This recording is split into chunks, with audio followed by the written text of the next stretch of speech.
नमस्कार दोस्तों, मैं doctor Sumit Gupta divine medicine and piles clinic Lucknow से। नॉन हीलिंग वुंड की सीरीज में आज हम लोग बात करेंगे कि कब पहचाने कोई वुंड जो है वो घाव जो है वो नॉन हीलिंग है।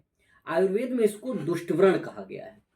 ऐसा घाव, ऐसा व्रण जो आसानी से ठीक नहीं होता।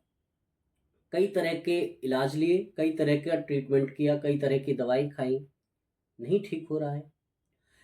इस कैटेगरी में ज़्यादातर दो तरीके के घाव देखने को मिलते हैं। हालांकि होते बहुत सारे हैं, लेकिन दो तरह के ज़्यादा मिलते हैं। एक तो डायबिटिक फूट का केस होता है। मतलब जो डायबिटीज़ वाले पेशेंट होते हैं उनके पैरों में जो घाव हो जाता है वो आसानी से नहीं ठीक होता है। हालांकि कहीं पर पूरी बॉडी में हो जाए तो ठीक होना मुश्किल होता है। डायबिटीज़ वालों के लिए बहुत प्रॉब्लम है, लेकिन पैरों में आसानी से हो जाता है। और दूसरा होता है बेड सोर। बेड सोर ऐसे घाव होते हैं जो मतलब कंप्लीट बेड रिटन वाले पेशेंट होते हैं उनमें देखने को मिलता है। जब लगातार लंबे समय तक कोई पेशेंट बेड पे लेटा रहता है तो उसकी बॉडी में कुछ प्रेशर, जहां पर खासकर प्रेशर पड़ता है वहां पर घाव होने के चांसेस बहुत ज़्यादा बढ़ जाते हैं। जैसे पैर की एड़ी हो गया, हिप वाला एरिया हो गया, यहाँ पर शोल्डर के पीछे हो गया या हेड में हो गया, जहां पे प्रेशर ज़्यादा पड़ता है। तो हम आज बात करेंगे कि कब पहचाने कि कोई घाव जो है वो ऐसा घाव हो गया है जो ठीक नहीं हो रहा है, नॉन हीलिंग में कन्वर्ट हो गया, जो हील नहीं हो रहा है। पहली बात तो ये कि ऐसा घाव जो नॉन हीलिंग वुंड की कंडीशन में जा रहा है तो उसमें आपको देखने को मिलेगा कि उसमें एक तरीके से कहते हैं फाउल स्मेलिंग जो ऑर्डर होगी वो लगातार आएगी। मतलब खराब सी स्मेल आएगी, हर वक्त बदबू जैसी आएगी। मतलब उसमें सड़न हो रही है। हम अगर मेडिकल लैंग्वेज में कहें तो उसमें इन्फेक्शन हो रहा है। और अगर कुछ दवाएं आप ले लेते हैं तो ऐसा लगता है कि हाँ ठीक होने लगा, लेकिन फिर दोबारा हो जाता है। तो वही कंडीशन रहती है। दूसरा क्या, कैसे पहचाने, तो उसमें लगातार पस जैसा डिस्चार्ज होता रहता है। तीसरी बात यह है कि उसमें जो ग्रेनुलेशन टिश्यू है, जो हेल्दी टिश्यू बनने का जो प्रोसेस है वो बहुत स्लो होता है। चौथी बात यह है कि वहां पे रेडनेस रहती है, दर्द होता रहता है, जलन पड़ती रहती है, खुजली होती रहती है। और कह सकते हैं जो हेल्दी घाव के सिम्टम है वो नजर नहीं आते। तो ऐसी कंडीशन में क्या करना चाहिए? अगर हम डायबिटीज वालों की बात करें तो डायबिटीज के केस में इसका कारण आपने पिछले सीरीज के वीडियो में जाना था, फिर से जान लेते हैं कि जो डायबिटिक पेशेंट होते हैं उनके अगर पैर में चोट लगे तो उसे, वो पैर में कोई घाव हो जाए चोट लगने की वजह से या किसी अन्य वजह से, तो उसको डायबिटिक फूट कहते हैं। उसको ठीक करना बहुत मुश्किल हो जाता है पेशेंट के लिए भी और कई बार डॉक्टर्स के लिए भी। कई बार तो हालात इतने बिगड़ जाते हैं कि गैंग्रीन होने लगता है और डॉक्टर बोलता है कि अब तो पैर काटना पड़ेगा। कई बार एक दो उंगलियां काटनी पड़ती हैं, कई बार पूरा पैर काटना पड़ता है। फिर होता क्यों है ये भी हम लोगों ने जाना था। जब किसी को डायबिटीज होती है तो पर्टिकुलरली कह सकते हैं कि हाई शुगर लेवल की वजह से ब्लड सर्कुलेशन को नुकसान पहुंचता है, नर्व्स को नुकसान पहुंचता है, नर्वस सिस्टम को नुकसान पहुंचता है। अगर ब्लड सर्कुलेशन नहीं ठीक से हो पाएगा तो ऑक्सीजन नहीं पहुंचेगी, ऑक्सीजन नहीं पहुंचेगी, न्यूट्रिएंट्स नहीं पहुंच पाएंगे, जो रिपेयर टिश्यू को रिपेयर करने वाली प्रोटीन है उसका फॉर्मेशन ठीक से नहीं होगा, तो रिपेयरमेंट ठीक से हो नहीं पाएगा। नर्व्स को नुकसान पहुंचता है तो कई बार घाव होता रहता है लेकिन पेशेंट को पता ही नहीं चलता कि घाव हो रहा है। क्यों? क्योंकि सेंसेशन कम हो जाता है।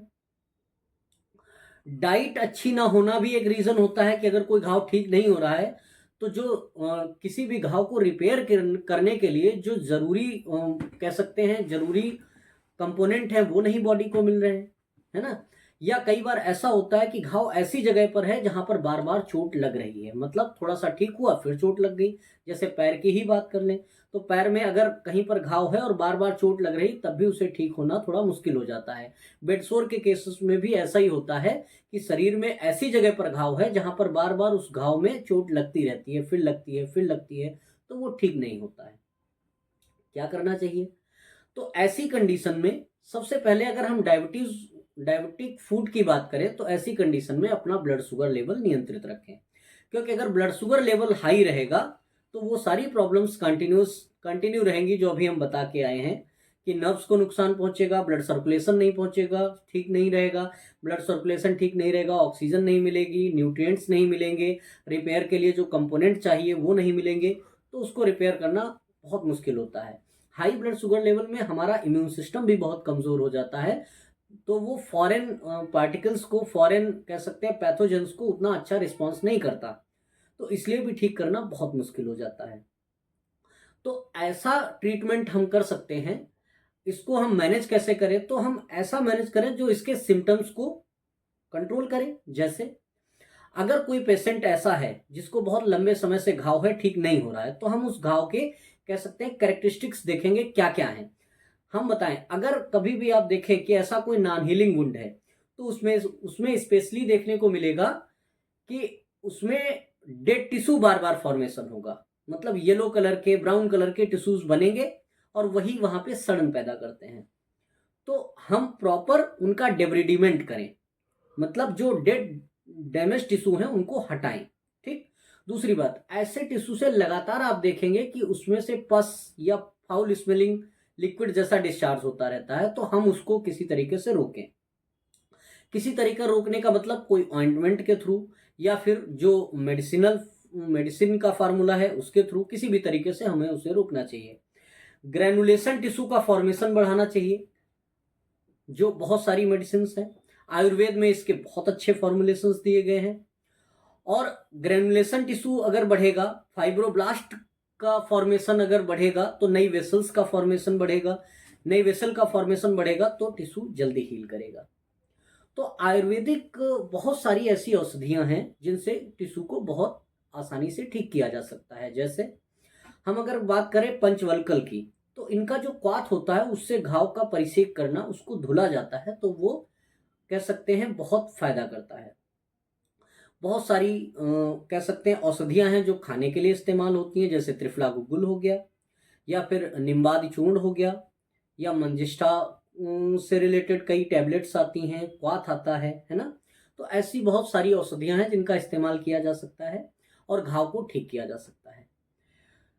हालात बिगड़ने से पहले अगर आप उन पे सजगता से फैसला लें और अच्छे डॉक्टर से बात करें, मिले, तो आसानी से घाव को ठीक किया जा सकता है।